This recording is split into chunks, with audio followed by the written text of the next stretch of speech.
over at BangTheBook.com. We are your one-stop shop for sports betting news and information. Lots of great stuff being put together by our very talented cast of writers over there.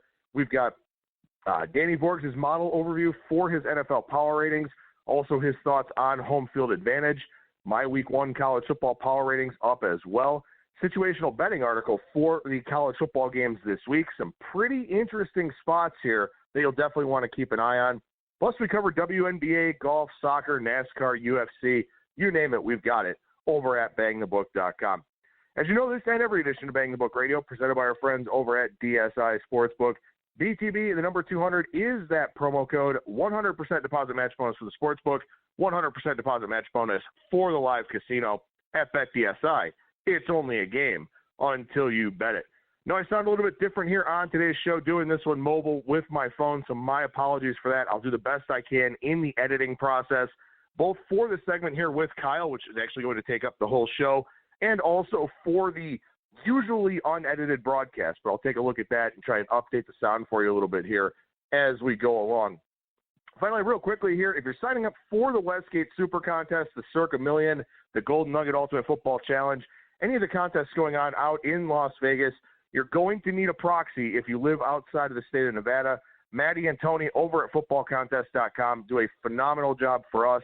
They've been our proxies for the last several years, and there are proxies again here this year with our entries in the Super Contest, the Circa Million, and the Golden Nugget. So if you're looking to sign up for those contests and you need a proxy, Maddie and Tony over at footballcontest.com. They'll do a great job for you, as they've always done a great job for us. All right, with that, we'll go ahead and bring on today's first and only guest. That is professional handicapper Kyle Hunter of HunterSportsPicks.com. Kyle, how's it going today, man? Going well, man. I liked getting a couple of those college football games in from this past weekend, but it's really nice to see a full slate of games here for Week 1. We also don't have to wait the entire week. We've got Thursday, Friday games, so looking forward to it. So we got to start with this, though. As excited as Jazz as both of us are about college football, watching Florida and Miami the other day, and there's breaking news on the ticker. And obviously everybody knows what that breaking news is, Andrew Luck deciding to retire from the NFL. And my first thought is that one of those Barry McCockiner tweets, kind of caught somebody at ESPN about Andrew Luck retiring. So, of course, I go to Twitter because, Twitter is the best news source on the planet nowadays. And it's true. So what are your thoughts here on this whole Andrew Luck thing, Kyle? Well, yeah, like you, I was really, really surprised. And, it was hard to say going into this with, a few weeks ago, the talk was whether he'll be ready for Week 1 or not. And then it starts sounding like he's not going to be ready for Week 1. It's hard to know how to rate the Colts going into the season with that. I have to say, I think that obviously the reaction of the fans there at the stadium, that bothered me. Luck has done so well for them and has played so hard for the Colts for such a long time. I think if somebody were to say the timing bothered them a little bit, that's the only thing that makes a little bit of sense to me. But at the same time, this is a guy that wanted to play. He was having a hard time with this decision, and I think, as you and I were talking about, I think that his injury now is a little bit worse than most people are letting on. He's played through a lot. I think that the Colts should blame themselves that they didn't have an offensive line to protect him for a long time. I mean, they had some really, really bad offensive lines. He made their team for several seasons. To me, health and happiness, being there for your family. He's got a pregnant wife. I believe that's their first child. Not sure about that, but that's it's something that he has to be thinking about. He wants to be able to live his life. He's 29 years old. He's made enough money. Some people say he's leaving so much money on the side. This is a smart guy. He's going to make that money go a long ways. I don't have any concerns about Andrew Luck, going forward, making something out of his life. I think that, it's easy for people to sit there and judge, but, we know a lot about injuries in football now and what it does to people. And this is an intelligent guy. I understand his decision completely. Yeah, I agree with all those takes, and that was the big takeaway that I had, is that I'm thinking the ankle injury is probably pretty bad, maybe a chronic type of thing. And, the guy's already played through so much, as you mentioned. I mean, he's, missed an entire season, tried to get back, did everything he could. And You know what? I mean, I'm sure medical professionals were consulted here. I mean, this isn't just a decision that you kind of make off the cuff, one night after drinking or something like that. This is a decision that he certainly sat there and thought through. So now the obvious question here is, what happens to the Indianapolis Colts? Their season win total drops from about 9.5 to 6.5. That's kind of the prevailing number that's out there. Their Super Bowl odds took a obviously big dive, and it's kind of funny. We talked about it last week with Brent from DSI when we had him on the show, that there was a lot of Colts money out there in the futures market. So, for anybody that has those, you can kind of light a match to them. But look, I don't think that this team is as bad off as everybody is making it out to be. They're a very, very deep team. They're a balanced team. They've built a very strong, very fast defense. And look, it's not like Andrew Luck was practicing a ton here in training camp and then with the preseason games. They've been tailoring a lot of things for Brissett here. So I don't think the Colts are as bad off as all these line drops and line moves would suggest. I think at this point in time, there's probably equity and value on the over. Yeah, I think that Jacoby Brissett is better than some people are letting on. He's one of the better backups in the NFL. If you remember a few years ago when Luck wasn't able to play, in some of those games they had guys like Scott Tolzien as their quarterback. I mean, Jacoby Brissett is a big upgrade from what they had in the past, or the backup there in Indy. I think that it's probably, if anything, a bit of an overreaction. And, if we had priced in 9.5 wins, juiced the over, understanding that Luck was not healthy. He was not completely healthy.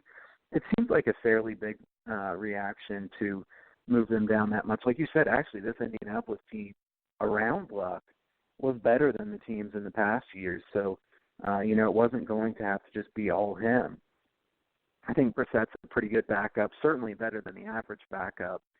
Some people would say one of the best backups in the NFL. So, yeah, I agree with you. I tend to think that also, snap reaction, first thing, is usually an overreaction. So, while the Colts certainly aren't going to go win a Super Bowl without him, I would be hesitant to just, be firing on everything against them.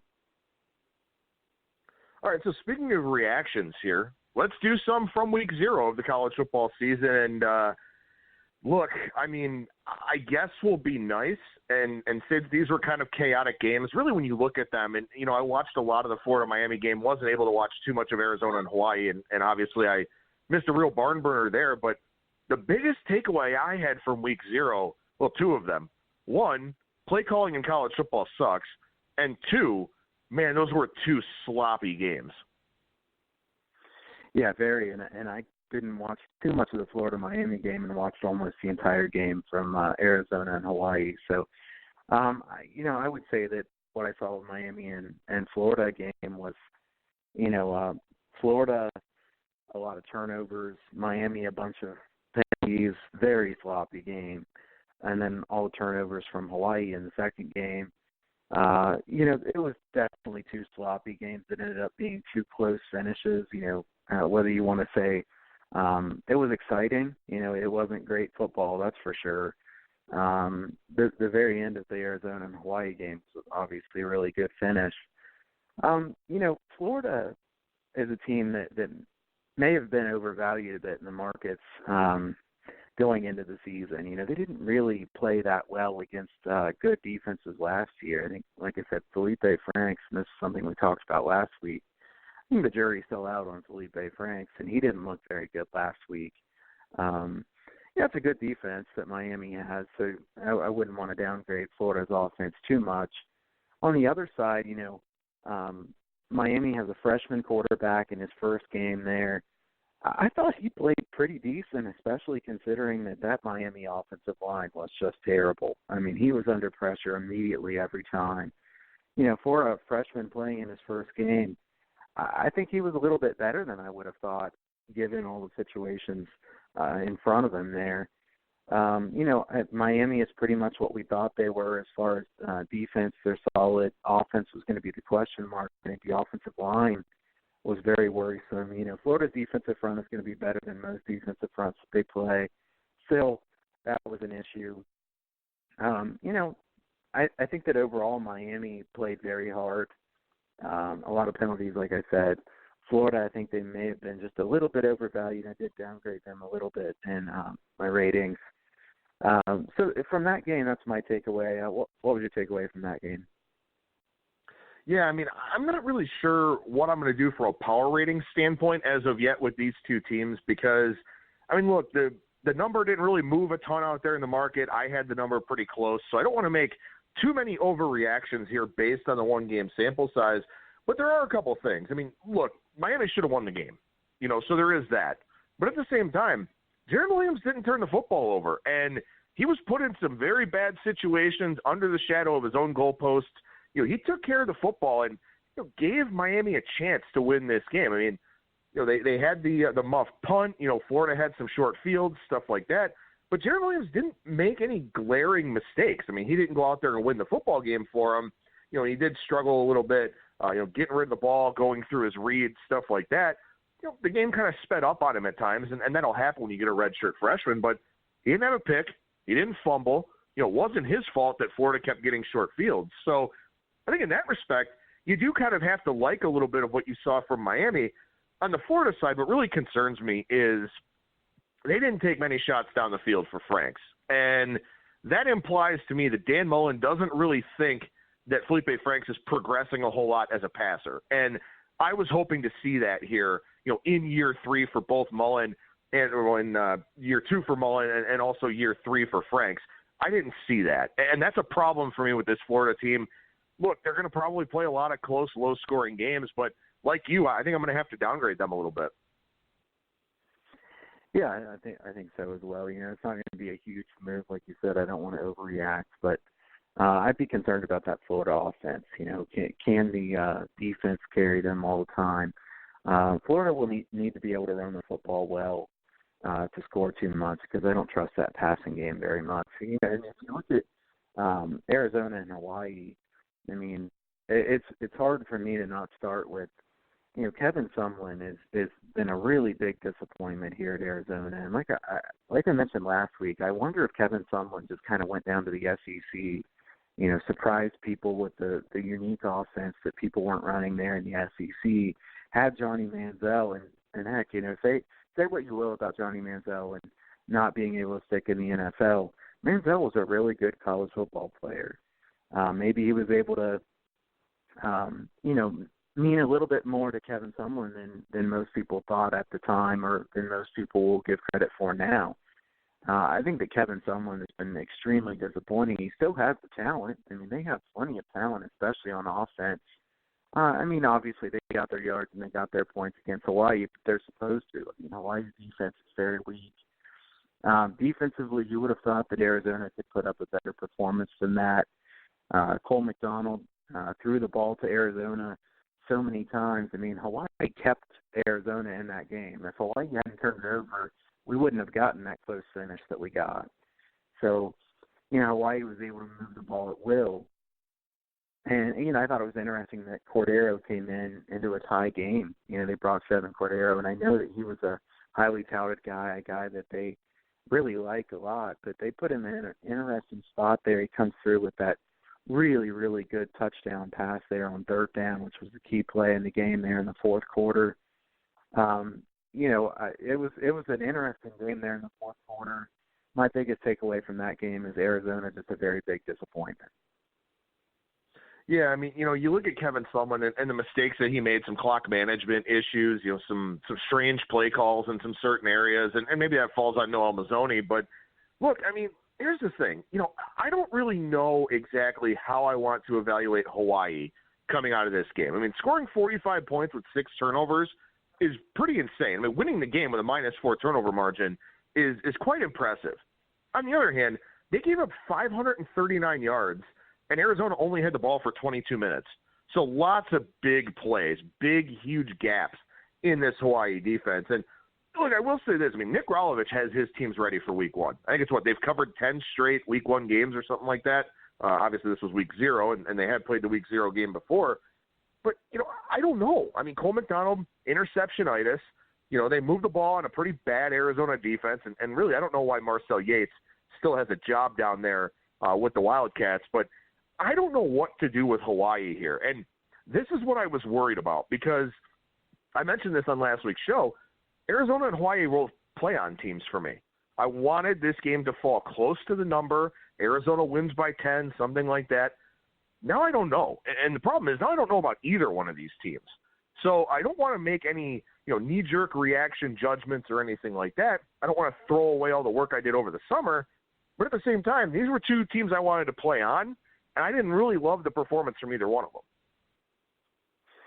Yeah, I mean, I think Hawaii is probably about what we thought they would be, though. I mean, they're not going to play a team with as much offensive talent as Arizona very often. They're going to give up plenty of yards and plenty of points as Hawaii, but, that offense is very impressive for Hawaii. So, unless you think Cole McDonald is going to have that kind of interception trouble going forward consistently, I think Hawaii, I'm going to keep them rated the same. Like you said, it's hard to win a game being that negative on the turnover margin. On the other side, just the coaching errors from someone, the not getting your kicker out there in time, taking the delay of game, then after a couple penalties for false starts, taking a timeout. Burning that timeout hurt them quite a bit there in that last series. They very well might have scored if they had a timeout. Those are just things that you can't do as a head coach late in the football game. You got to do better than that. And like you said, play calling being questionable. But I think that game was more about Arizona than it was about Hawaii. I think Hawaii, is ready for these week 1 or week 0s, and this is multiple times in a row that they've done that, like we said. So Arizona, I would downgrade some. I haven't decided how much I need to downgrade Arizona. I was low on Arizona going into the season compared to most people, so I'm hesitant to move them down too much. To me, Hawaii was about what I thought they would be, Miami about what they thought they would be, and the other two teams are the teams that I would want to downgrade. All right, so before we dig into these Week 1 games here, and there are a lot of them that we want to touch on, so we'll spend the majority of the time on that, but something we were unable to get to last week during our segment, I know that you really wanted to talk about this, so I think it's a good segue here to look at some more futures. I think that's still important. There's still a lot of good futures numbers out there on the board. Yeah, people have kind of knocked around the season win total market and all that, but there's still value to be had out there just because of the sheer number of teams in college football. But we scratched the surface on this a little bit last week in terms of looking at coordinators and new assistants that you like. And, there are some hires out there that have shaped the opinions that you have of some of these teams and some of the win total plays that you've made. Yeah, definitely. I want to talk about a few of these coordinators that I think could make a difference for these teams. Adam Fuller, the new DC at Memphis, I like this hire a lot. I think the Memphis defense could be better than most people think. And if you look at this team, this is a team that's given up a lot of points, chunk yardage, in a lot of recent seasons. I think that's going to create some value for us here because they have more talent than they had in the past. I think they have a better defensive coordinator than they've had in the past. I think it's possible that there's going to be some value on unders, given that you'll get some very high numbers. And I also like Memphis quite a bit. I like the number on Memphis to win the AAC. I was able to get plus 350. That's not available too many places. You might be able to get that in Vegas somewhere, but offshores you're not going to be able to get that. Now, I still like them if you get them, 290, 300, somewhere in that range. I think Memphis is a good team, veteran team, good head coach, improved defense, better defensive coordinator. To me, Memphis is a team to watch out for there in the AAC, and that will be a team I look to bet on. Yeah, you look at Memphis, and they've got, a 12th-year senior quarterback in Brady White. I think it's actually his 6th season of college football. But the only downside here for Memphis, they do lose Kenny Dillingham, their offensive coordinator. So we'll see how that dynamic plays out on the offensive side of the ball. But that's the thing. When you've got this consistent, proven pipeline, and they do lose a guy like Darrell Henderson as well, but when you have this pipeline of bringing in great offensive talent, I don't think you worry so much about the loss of an offensive coordinator. I think the gain of a strong defensive coordinator does outweigh that. So I think you're definitely on the right track there. And we'll see what happens with this line here in Week 1 against Ole Miss. I mean, I've got the game power rated at 8. It's at 6 right now. I'm at 5.5 even showing up out there in the offshore marketplace. I may have a Memphis ticket here in Week 1. Yeah, that's certainly my lean. It's hard taking a team against an SEC team. But you know that this is kind of a rivalry game for them. They're going to be up for this game. You would think that Ole Miss will be up for this game as well, and Ole Miss has quite a few question marks. So that would be my lean in that one too. I have a few more here. I'll try to touch on these quickly because I have quite a few notes for the games too as well. So Northern Illinois, Derek Jackson, the new defensive coordinator. I'm not taking a future here. Jackson has worked a lot of different places, NFL coaching experience. He's been an assistant very many places at this point. He just worked under Nick Holt at Purdue the last couple of years as a cornerbacks coach. Really, really like Jeff Brom and Nick Holt as far as, really high-quality coaches. I think Jackson being a position coach everywhere in every single position group on defense will really help them. I like the hire of Derek Jackson. I know some people think Northern Illinois' defense will be way down. It's hard for them to not be down at all because they lose Sutton Smith and Josh Corcoran. They're likely down some, but I think Jackson should do pretty well here. So depending on what Northern Illinois is able to do offensively, might like some unders with Northern Illinois. I also think that Northern Illinois could become a bet-on team because people get too low on them. So Northern Illinois, I like their defensive coordinator hire. One that I'll talk about that's under the radar as well, Western Kentucky. Brian White is the offensive coordinator, wants to be pass-heavy. They'll play faster, has good receivers there at Western Kentucky. I'm going to look for some value there on the over. Western Kentucky's been so bad, very poorly coached the last couple seasons. I think we could find some value on Western Kentucky over the total and maybe even backing Western Kentucky depending on how low the marketplace is on them. I think Western Kentucky will be able to move the football quite a bit better than they have here in recent seasons. A couple others here real quick. Michigan, Josh Gaddis going to push his base quite a bit more than Michigan has in the past. Michigan was 122nd in tempo last year. The key question for me here is, will Harbaugh let him keep the reins even if things don't work right away? It helps them that they play MTSU in the first game. MTSU not nearly as good as they've been in the past. Now, their defenses are stronger there for MTSU than the offense, but still, Michigan can be able to score a lot in that one. I don't think this offense is going to go top 10 tempo or anything like that, warp speed, but I think they're going to be a lot quicker than they have been before, and I definitely think that gives them more upside potential. There's been many games in the past where Harbaugh's teams have been down by a touchdown or two touchdowns late in the fourth quarter, and they're using the entire clock. I like the ability to spread things out, play quicker. I like this hire. So I like Michigan overs this year. I think that could have some value. Michigan's defense will still be very good. They did lose some key pieces from last year. So that's another one that I would say. And the last one I'll talk about Tulane, but we can talk about that as we give a breakdown of that game. So that's a few of the ones that, stand out to me as far as maybe not necessarily on them other than Memphis. I don't necessarily like any of these teams' futures value, but I do think that you could have game-by-game betting value. And it's certainly something to keep an eye on when you have these coordinator changes that, different schemes, different styles of play, tempo, very important things to watch. Yeah, for sure. And that's one of those things, too. I know you're a big-time college basketball totals guy, and we talk about this all the time. We'll talk about it once college basketball season rolls around again. But the coordinators and the different head coaches in college basketball, the coordinators in college football, obviously, those are things that in the totals market, it generally takes the books a little while to catch up with.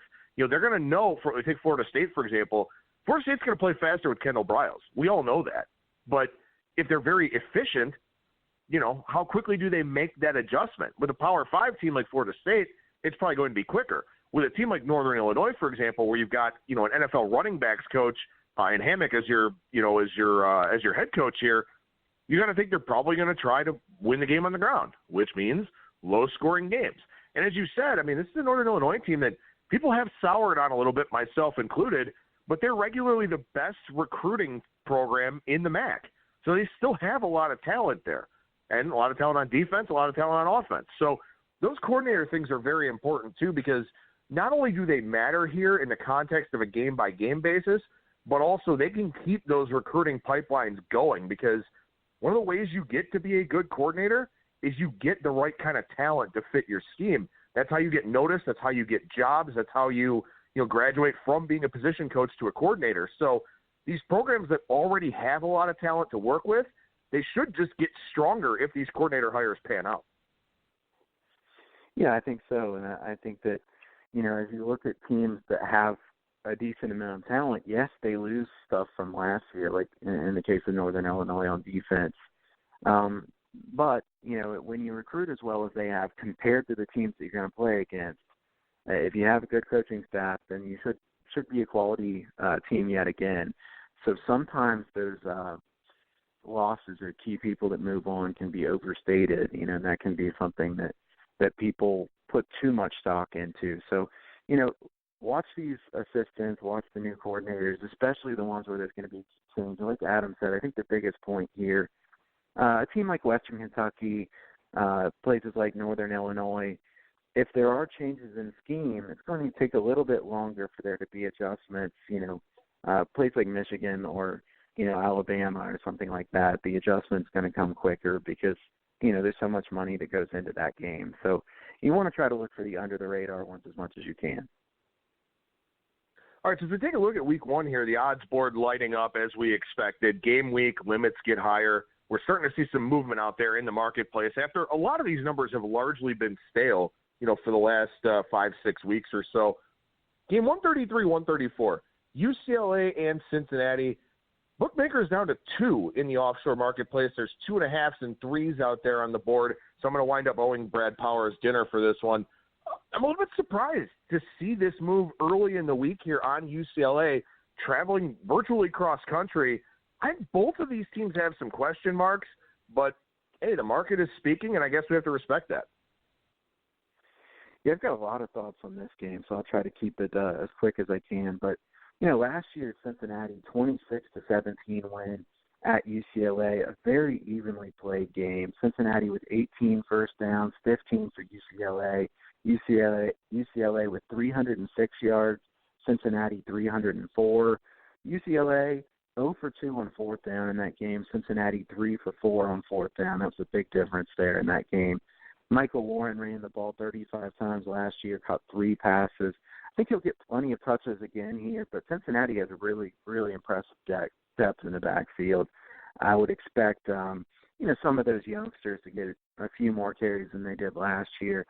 Cincinnati's going to want to run the football consistently in this game. That's what they're best at. They want to be very run-heavy.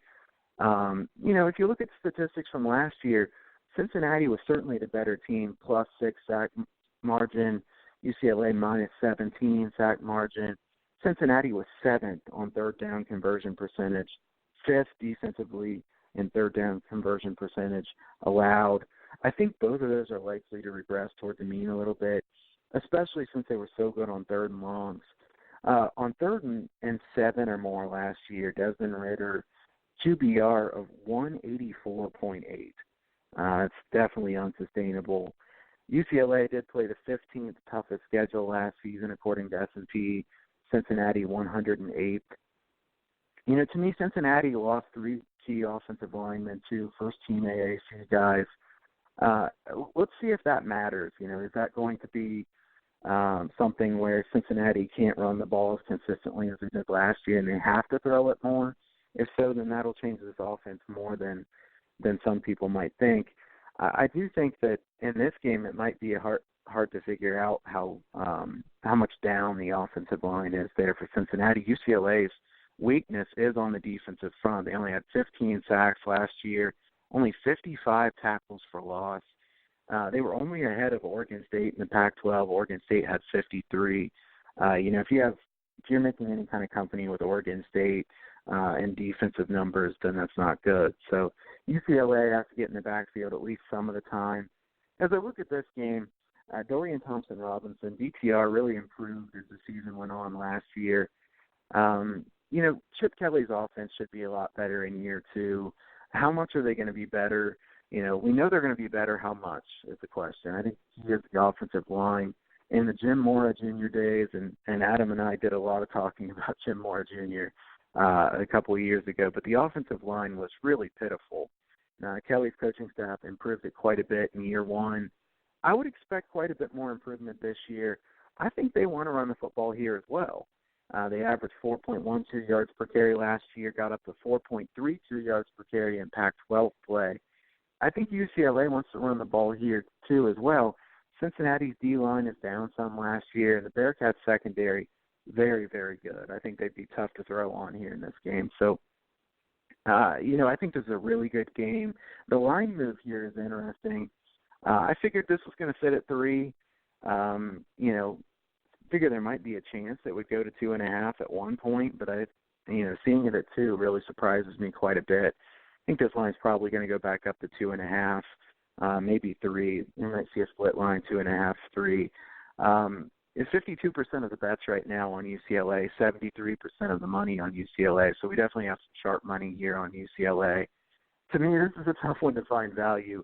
Last night I typed up some notes here, and I said I'll lean UCLA since I'm getting field goal. Well, now I'm not getting a field goal, so I don't have any strong lean on this one. I do lean to the under. It's hard to find too much value on the under now when it was 66, 65, something like that. So, as long as you're getting above 59, I still lean to the under because I think they'll run so much in this game, that you get that many running plays being called and you get a total around 60. I lean toward the under. So I'll lean under, and it's hard to find line value here. I would have leaned toward UCLA here. Revenge spot for them. Chip Kelly's team better than they were last year. And Cincinnati just has some regression signs from last season that I don't really want to lay the points with them, but I think this is a really good matchup. It is. I mean, it's one of those games that's a lot of fun to talk about. I don't know if there's a ton of betting value in it. The problem for me is I have this number, Cincinnati -5. So at 2.5, I'm very tempted getting, the line value there of 3 and 4, at least relative to the power ratings line that I have. I get it. Cincinnati is a regression candidate in a pretty big way. You mentioned the 3rd and long statistics with the quarterback play. That's very important to look at here. Also, too, look, this is a team that improved by 14 points per game on both sides of the ball. They went from 20.9 to 34.9 points per game on offense, and they went from 31.8 points per game allowed to 17.2 points per game allowed. So you have to assume that this team will take some kind of step back. That's not to say it's going to be a disappointing season or anything like that. Maybe you're looking at an 8-4, 9-3, something like that. The question is, when does that happen? I mean, does it happen here in week 1 with this UCLA team that everybody expects to be improved, and rightly so, or does it happen, maybe when they get into conference play or something like that? We don't really know. I think that Luke Fickell obviously has this program going in the right direction. The defense is much, much improved. He's very close with Marcus Freeman. They've worked together before. It's just a match made in heaven for that defense. The thing that no one's really talking about in this game, everyone's looking at DTR and his potential improvement. Desmond Ridder was a redshirt freshman last year, and he came out, completed over 62% of his tosses, 20-5 TD to interception ratio. Who's to say this kid can't improve more? And they already have a really strong running game. So I get it. I get the hesitation to buy into Cincinnati because of some of those flags or those regression red flags. But I don't know, man. I may just wind up trusting my numbers and going against the grain here, and maybe looking to fade the Chip Kelly hype a little bit. Yeah, I don't blame you. I mean, I can understand that standpoint. I think that at some point here, Cincinnati's going to be a bit disappointing to someone compared to last year because, it's going to be – they're not going to win as many games as they did last year. First of all, they play a tougher schedule, number one. Number two, there are those regression signs. Like you said, I don't know if it's going to show up in this game, and I'm not betting UCLA at 2.5 or 2. 3.5, I might have taken UCLA. I think I'm just going to be watching this game. And this is certainly a game that I'm really interested to watch because I think it will tell us a lot about both of these teams. A very good matchup here. You would hope that UCLA would be improved on the offensive line. Cincinnati, really good skill position players on offense and a great defense. So Cincinnati, is their offensive line going to be good enough? But are we going to know after this game? I'm not sure. A very good game here. Chip Kelly, I still think, is a good coach. We knew that his first year was going to be difficult. And you have to think that, this is a matchup with two really good coaches, a game that's very exciting. Like I said, I think it's hard to find line value. I could understand if you took Cincinnati, if you have the line you do in PRs, I have 3.5, and I would just wanted to lean UCLA based on some of those regression signs. But now, I see no line value, don't want to go against my numbers, so I'm going to pass on this one. All right, so move down to game 137, 138 here, FIU and Tulane, and we got my thoughts last Thursday with Brad Powers, and I'll echo some of them here on today's segment. But you mentioned that there's a Tulane coaching hire that you're pretty interested in, so the floor is yours, man. Yeah, I think you and I are going to disagree on this game, and that's good sometimes, because I think you and I agree more than we disagree. I really like Tulane. Will Hall, the new offensive coordinator. Hall is the son of a longtime successful high school football coach, Bobby Hall from Mississippi. His roots are in the triple option offense, but he's seen as an innovator and a football junkie. I like what he did with Louisiana a couple of years ago, and he helped out the Memphis offense last year. Willie Fritz sees Hall, who was a quarterback himself, as a perfect fit to help a guy like Justin McMillan's development at quarterback. Listen, I really like Willie Fritz. I think he's a very good coach. This is a team where I think we'll see, 60-40 run pass now. That's what they want to be instead of the 67% run that they were a year ago. I think Tulane's offense has real upside here. As I look at this game in particular, a lot of people like FIU. Can't blame them based on the fact that Butch Davis has done a really good job at FIU. I think that, these are two really good coaches. And actually, these are two teams I'd rather bet on. So these are two bet-on teams for me. I think the line value is getting a little bit to where I would definitely lean toward Tulane in this game. The reason it makes me like Tulane a bit here in this one, I think Tulane's offense is going to be a lot better than they were last year. Jalen McCleskey really helps on the outside. I think McMillan will be a good fit there in this offense. I really like the upgraded offensive coordinator.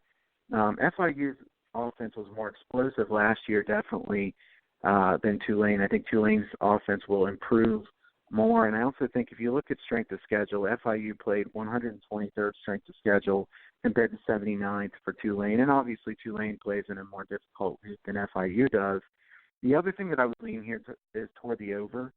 I think Tulane's going to play faster than they did last year. Will Hall's going to try to get them moving. If you look at the regression signs, FIU was +9 in turnover margin last year. Tulane -1 turnover margin. The really interesting thing in this one, strength versus strength here, FIU's offensive line, they allowed 8 sacks last year. Tulane's defensive line racked up 41 sacks. That's what I'm going to be watching in this game. I like Tulane some in this one a lot because I like their offensive coordinator hire, and I think their defensive line is so strong. So let's hear what you have to say about this game as well. Yeah, I think this is one where, and this kind of, now I can say this. I didn't mention this last Thursday because we hadn't seen any action, but I can say this now that I would be concerned about Tulane's efficiency with that new offense here in game one. You're learning a new scheme. It's a little bit of a modified attack compared to what you were doing last year. Of course, the flip side of the coin is, for FIU, you can sit there and say, okay, they've had all summer to prepare for this, modified spread option type thing. But also there are going to be wrinkles that they couldn't prepare for because Tulane has the new offensive coordinator. So I hear, it's kind of a give and take, with this Tulane offense in that I think they have timing issues. I think it's one of those things where it seems to me like maybe this new offensive scheme could be a little bit complex, could be very technical, and maybe they don't pick up on that here right away, now actually playing a game against a very good FIU team that I think has a higher talent level than Tulane, and certainly FIU with the better quarterback in James Morgan, who, 26-7 ratio last year, completed over 65% of his passes. He'll move the chains. He'll get you those third down conversions, and that's important because Tulane is the type of team that can very much win the time of possession battle. So I still like FIU in this spot. I certainly understand where you're coming from with Tulane, and you know what? Here's the thing. The beauty of this with week one is I have FIU a 2-point favorite. They're +2. I took them on the spread and money line because of that. If I'm wrong on Tulane or I don't have enough respect for Tulane, it's an easy fix, So that's kind of the way that I'm looking at this game. I'm going to trust my numbers, trust my work over the summer, and if that Tulane offense does look upgraded, and it certainly could, and I think you're on the right track talking about Will Hall, I just make my adjustment, and, that's that. Yeah, I think that's a fair point. The other point that I would say is that Tulane certainly has a better defense here, especially run defense. FIU could beat them in the passing game, and if they're able to protect the quarterback, maybe Morgan has a big game here. Like I said, I like the over as well. I haven't bet anything in this game. I kind of trying to decide if I like Tulane better or the over. I'm not going to bet both of them, but I think FIU has a big play offense. They've been very good on third down in the past. I think Morgan's decision-making has really helped them a lot. Tulane, much better at stopping the run. I would have concerns about Florida International being able to stop the run here. I think, a team that gave up 4.86 yards per carry last year going up against a complex running game that should be pretty good here this year in Tulane.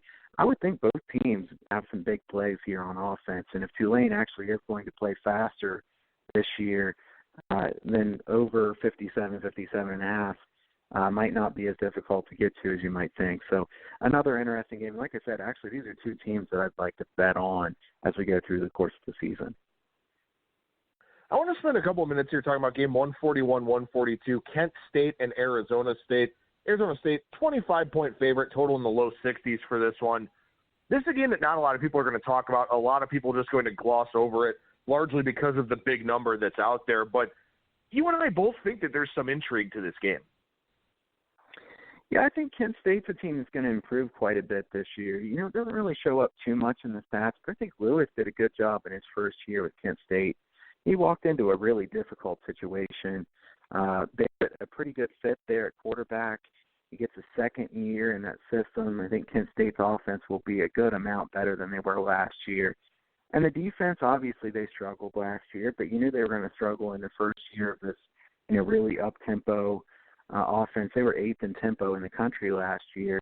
Arizona State with a freshman at quarterback, pretty highly touted freshman. I would think that they'll probably run quite a bit, and they have a very talented running back there. So I think both teams will be pretty good here offensively. I think that this is a fairly big number from a side standpoint. I think, as you and I talked about off the air, this is tough, though, to back Kent State here going down to play in the heat at Arizona State. I don't think this is an ideal spot. I'd like to bet on Kent State this year, but I don't find this the best spot to do it.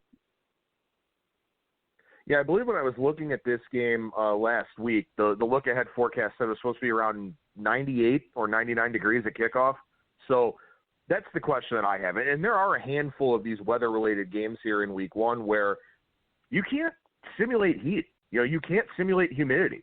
Boise State going down to Jacksonville.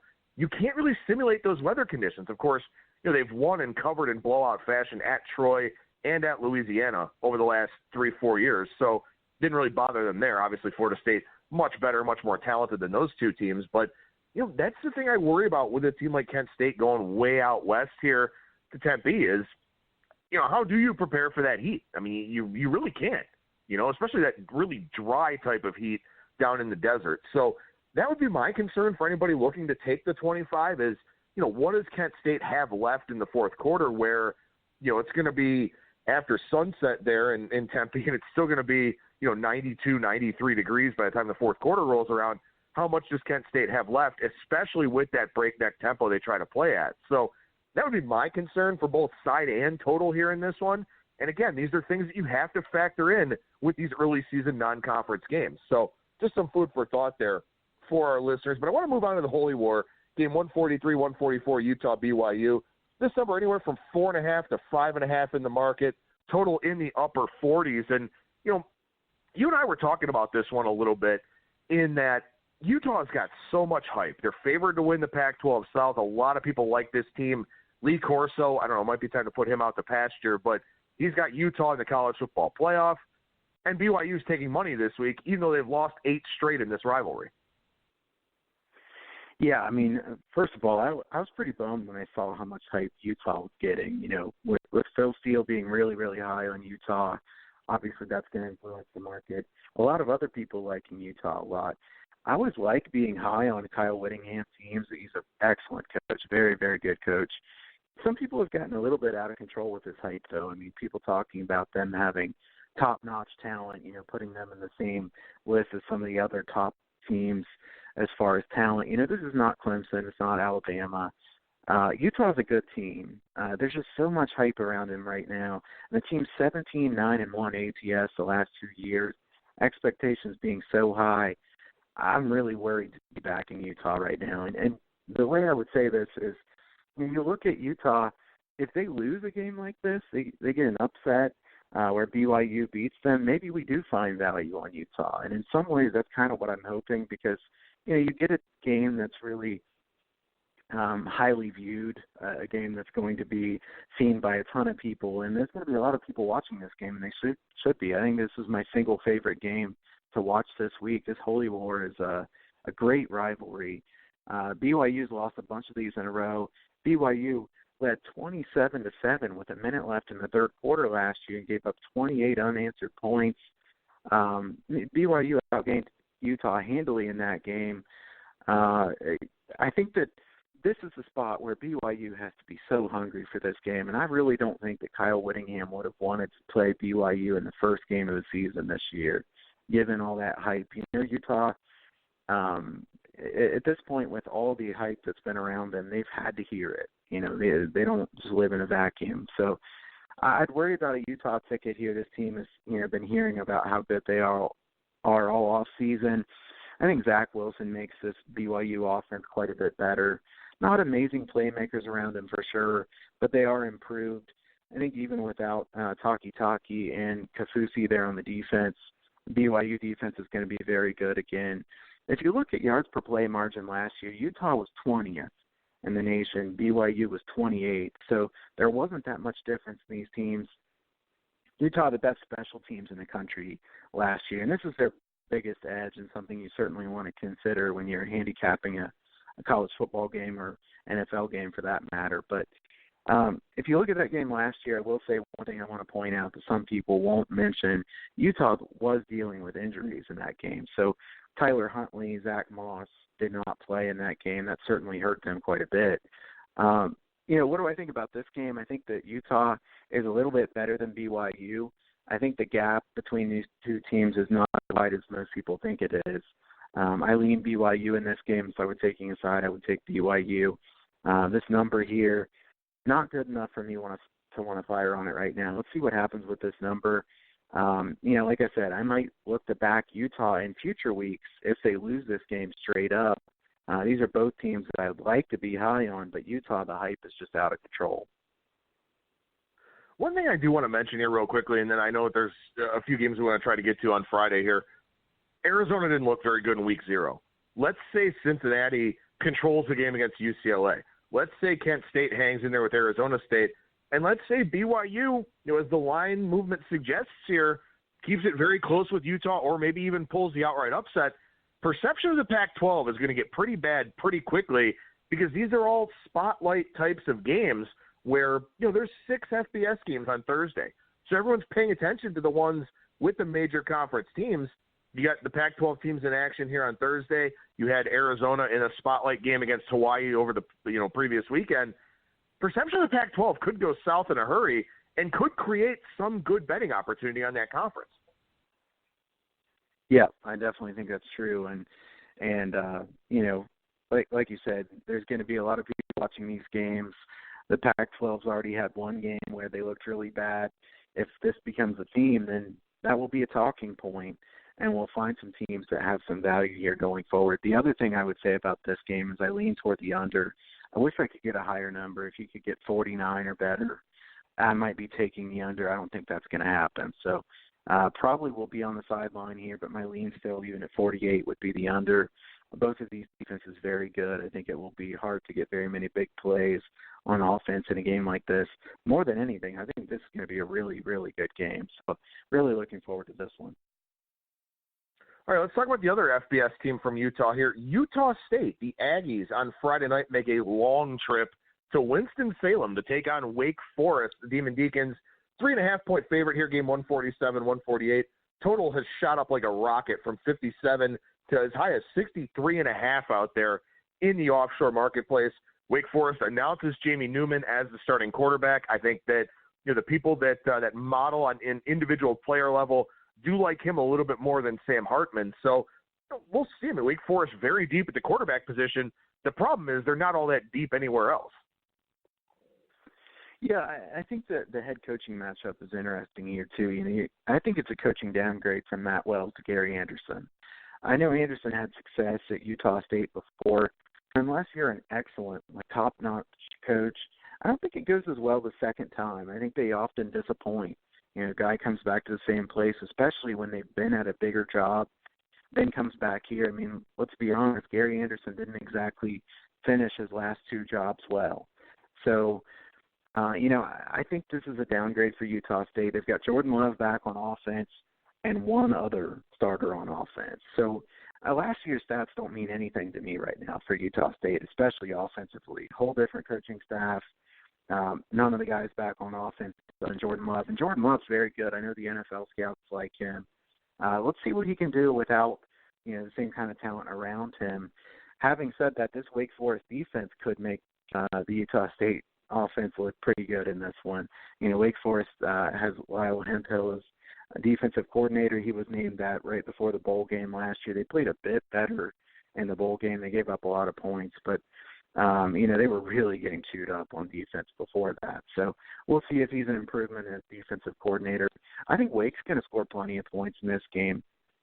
Utah State has a good defense, and they will be very good in conference with Chip Okolai and David Woodward, two guys that I think could see NFL in their future. But, here they're up against a good quarterback. They do have some weapons at wide receiver. I know they lost Dortch, but pretty good players there on the outside for Wake Forest. I think Jamie Newman's good. I really do. He's 6'4", strong arm, good leader. I like Jamie Newman quite a bit. Wake Forest not good enough on defense. I give Wake Forest the coaching edge here with Dave Clawson. He's done an excellent job maximizing talent. He doesn't have great talent this year, but I think they do have more talent than they've had some of the past seasons in Winston-Salem. Wake Forest was -2.5 before, now it's -3.5. I would have leaned Wake Forest at -2.5. My line on this game, Wake Forest -3.5 and a total of 63. So I don't see any edges here for this one. I will say Utah State's strength of schedule last year, 110, Wake Forest 42nd. Yeah, my number's 3.5 for this one too, so I don't think I'm going to have a play. I may look for a live opportunity depending on how this game plays out because, again, going from Logan, Utah to Winston-Salem, North Carolina, hot, humid, miserable, not the types of conditions you get in the state of Utah. So maybe a Wake Forest second-half play because I also want to see what happens here with Gary Anderson. Does he neuter Jordan Love? Does he take away what this offense did really well? Does he try to run the football as we've seen at most of his stops? If he takes the ball out of Jordan Love's hands, that is coaching malpractice. So I really want to see how he takes to this offense, an offense that really it was a one-year explosion under Matt Wells. They were good, but they weren't elite like they were last year for most of his tenure. So obviously looking for a lot of natural regression there. They're, plus 14 in turnover margin last year, I think. So, that's going to be coming down as well. So maybe Wake Forest in a live standpoint, but, as far as a full game play, I don't think I'm going to have one here. The one thing I will say, I don't think it's a stretch to call Dave Clawson a top 15, top 20 head coach in college football. So he does have a very, very strong knack for maximizing the talent that he has, as you mentioned. And by the way, in that Birmingham Bowl last year, Wake did give up 34 points, but only 3.9 yards per carry to that Memphis offense that we sang the praises about earlier on in the show. So I guess we'll wait and see here what happens with that one. But, Kyle, one more game I want to get to here, Purdue and Nevada. I know this is one that you and I have kind of talked about off the air quite a bit. A little bit surprised to see some Purdue line movement here. The 10s that were out there are now 10.5 and even a stray 11 as the Boilermakers make the long trip west to Reno. Yeah, and I think you know what I'm going to say as far as where I lean in this game. Purdue is a team that is on the rise in the long run. Jeff Brom, great head coach. They've recruited well here, but they lost a ton from last year. I think they're going to struggle to meet expectations this season. I think next year may be a good time to buy low on the Boilermakers. Let's see. But Purdue's offensive line, a major question mark. They're going to be one of the worst offensive lines in the Big Ten. Sindelar knows the offense well. but he's been inconsistent. I don't think he's very good at keeping plays alive. So playing behind a weak line, it could be difficult there. We know Rondale Moore is a superstar. He's tremendous. He could break one at any point. Purdue, I don't think they're going to be as good on offense as they were last year. Their defense really wasn't that good last season. They have a great defensive coordinator, but they don't have great talent on defense. I think the question here is about Nevada. What do you think of Nevada? And most people thought Malik Henry was going to be the starter at quarterback. Carson Strong gets named the quarterback here. Nevada has a lot of depth at running back. I think they'll run it more than they did last year. They were 12th in percentage of plays that were passes last year with Ty Ganji at quarterback. I think they'll look different this year, especially because they're so deep at running back. A better offensive line at Nevada than they've had for a lot of the past seasons. I also think Nevada's 3-3-5 stack defense, it's unique to prepare for, first of all. They've improved drastically on defense. I was really impressed with Nevada's defense last year. They only allowed 23 plays of 40 yards or more. This is a defense that in the past was giving up tons of huge plays. So the 3-3-5, it makes sense that you'll give up less big plays. I think that helps with keeping Rondale Moore in front of them, and I still think he could have some really big plays because he's Rondale Moore. But, you know, Nevada is set up to try to avoid giving up those big plays. Purdue, a really well-coached team, but they're laying a big number here for a team that has quite a few question marks. I also don't think this is a very easy spot for Purdue going out all the way to Nevada. This is not a common place that they would be going. The elements, everything's a little bit different there than it is in West Lafayette, that's for sure. I definitely lean Nevada in this game, and I'm surprised this one's touching 11 now. Yeah, I am too. I mean, I think I'm going to wind up with a Nevada ticket. And, you know, my number on this game is 9.5. So at 11, maybe a little bit of equity to that number. But I wrote up this preview over at BangTheBook.com. And as I was going through it, I started realizing I'm making a case for taking Nevada here. Again, as you mentioned, very strange spot going to the altitude.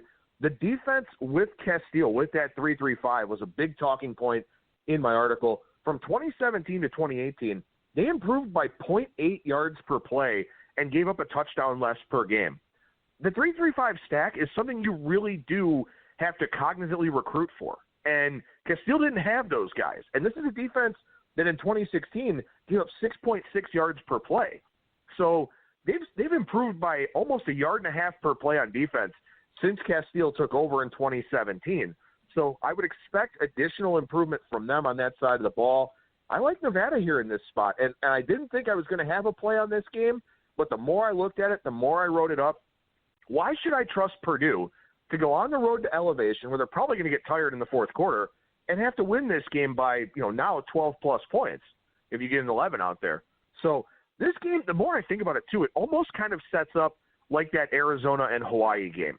Arizona, a team that fell short of a bowl game, has a lot of talent, has some level of expectation, kind of explains the same thing with Purdue here where it's a team that just – they're a 500-level team. Why would I take them on the road as a double-digit favorite in week one against a pretty live Nevada team with a very good defense? For Hawaii, it was a very good offense, and they wound up taking advantage of that and beating Arizona. So I think that you could draw some parallels to that type of situation. Obviously, the teams and the personnel are very different, but I think those games kind of parallel each other, and I'll probably wind up with a Nevada ticket here and hopefully grab one of those 11s that are out there. I don't think we see 11.5, but I think at plus 11, Nevada's worth a play. I mean, look, you have an unproven quarterback in Carson Strong. I get that. But Ty Ganji wasn't really that good last year. So the bar isn't all that high for a kid who was obviously recruited to kind of play this modified air raid system. So I think I'm going to be on Nevada when all's said and done. Yeah, I agree with you. That's the other thing I was going to say is that Ty Ganji really was kind of a disappointment last year. So the bar is not set that high for Strong. And I think that this Nevada defense, the 3-3-5, is different than what Purdue ever sees. So Nevada had 35 sacks last year. Like I said, I think Purdue's offensive line is going to be a clear weakness this year. I think that makes it a tough matchup for Purdue as well. I like you. I like Nevada in this game. I may be betting this one myself. I think this is just a difficult spot for Purdue, a team that is, down from last year. They lost a lot of talent from last year. I don't think Purdue has much of a running game at all this year, so I think it's really on Sindelar and Rondale Moore. Obviously, with a good coach like Jeff Brom, they're going to draw up a good game plan. But this is a totally different defense than they've usually seen. I think they're going to have a lot of pressure in the backfield from Nevada. And, I think Nevada should be able to move the football as well. So, yeah, this is quite a few points. Well, and we didn't even talk about Elijah Sindelar. And, we can do that as the season goes along here because I'm sure we'll talk about Purdue quite a bit because, both you and I are Brom and Holt guys. Sindelar kind of in that timeshare 2 years ago with David Blau. Blau goes to the NFL now after Sindelar took a medical red shirt last year. Now it's Sindelar's team. And you kind of wonder about the dynamics of that, not having a guy breathing down your neck. And, we saw Brom go back and forth with those two quarterbacks a couple of years ago. It's Sindelar's team. He's been in the program a long time, got to really dig into the playbook last year while he was taking his red shirt season.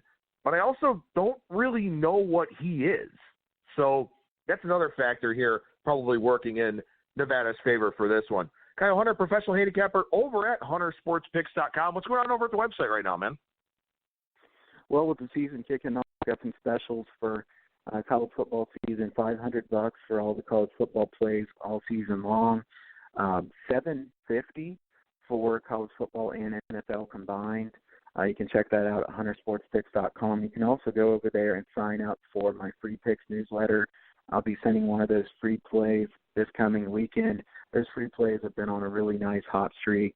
I know a lot of people have signed up for that already. If you haven't, go ahead and sign up for that. If you have any questions, you can send me a message, Kyle at huntersportspicks.com, or message me on Twitter at KyleHunterPicks. Kyle Hunter, professional handicapper over at huntersportspicks.com, at KyleHunterPicks on Twitter, as he mentioned. Thanks for hanging out with me for the full hour here today, man. Really appreciate it. We'll talk to you again next week. Sounds great, man. Thanks.